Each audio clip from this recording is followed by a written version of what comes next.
تو حضرت صلی اللہ علیہ وسلم نے فرمایا کہ من قتل دون مالہ فہو شہید، اگر آپ کے مال پر کوئی ڈاکہ ڈال رہا ہے کس کر کے مار دوں۔ میں حدیث سنا رہا ہوں، بعد میں جو کچھ ہوگا سو ہوگا، آپ حدیث سنیں۔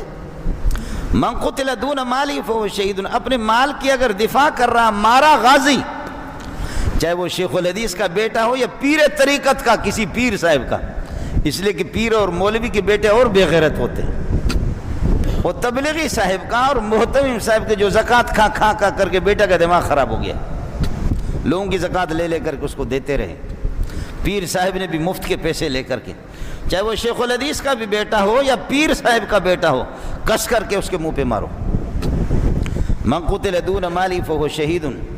اگر آپ نے مارا غازی اور اگر آپ کو مارا آپ دفاع کریں فہو شہید، آپ شہید ہیں۔ ومن قتل دون عرضہ فہو شہید، جس کی عزت پر اگر کوئی حملہ آور ہو رہا ہے اس کو مارے، اس کی کوئی گرفت نہیں ہے، اور اگر مر جائے تو شہید ہے۔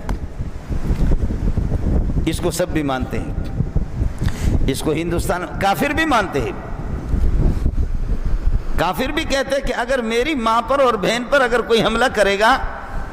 تو کافر بھی اس کی اجازت دیتا ہے کہ مارو یا مر جاؤ، ہندو بھی اگر غیرت مند ہوگا تو اس کی اجازت دے گا، اور بلکہ جانوروں کے ہاں بھی اس کی اجازت ہے۔ اگر کسی بڑے بلے کو کسی کمرے میں بند کر دو، یا کسی کتے کو تکڑے کو بند کر دو، یا کسی بڑے اژدہا کو بند کر دو، اور جب اس کے نکلنے کا کوئی راستہ نہ ہو تو پھر چون تنگ آید بجنگ آید، وہ دیکھے گا کہ کوئی راستہ نہیں ہے تو کتا کہے گا میرے بچنے کی صورت نہیں ہے، کہیں تیرے ہاتھ تو کہیں منہ تو ڈالے گا، کہیں تو یہ ہے کہ اللہ آپ کا بھلا کری ہے کہ آپ کا کام کر دے گا، وہ بھی خود کش حملہ کرتا ہے۔ بڑے بڑے بلے ہم نے دیکھے، خود ہمارے علاقوں میں ہوا ہے کہ بلے کو بند کیا، جنگلی بلہ، کمرے میں اس کو بند کیا، وہ مرغیاں چراتا تھا، اب دروازے بند کیا اور بلہ ادھر چھلانگ مارا ادھر چھلانگ مارا، جب دیکھ رہا ہے کہ کوئی راستہ نہیں ہے نکلنے کا، کس کر کے ظالم یہاں سے چھلانگ اس کے گلے میں یہاں پکڑ،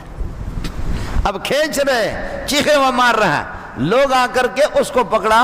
اور پھر لوگوں نے یہاں جبڑے اس کے کاٹے ادھر سے، پھر مشکل سے اس کی دانت جو ہے نا اس کی داڑھ انہوں نے نکالی اس بندے سے،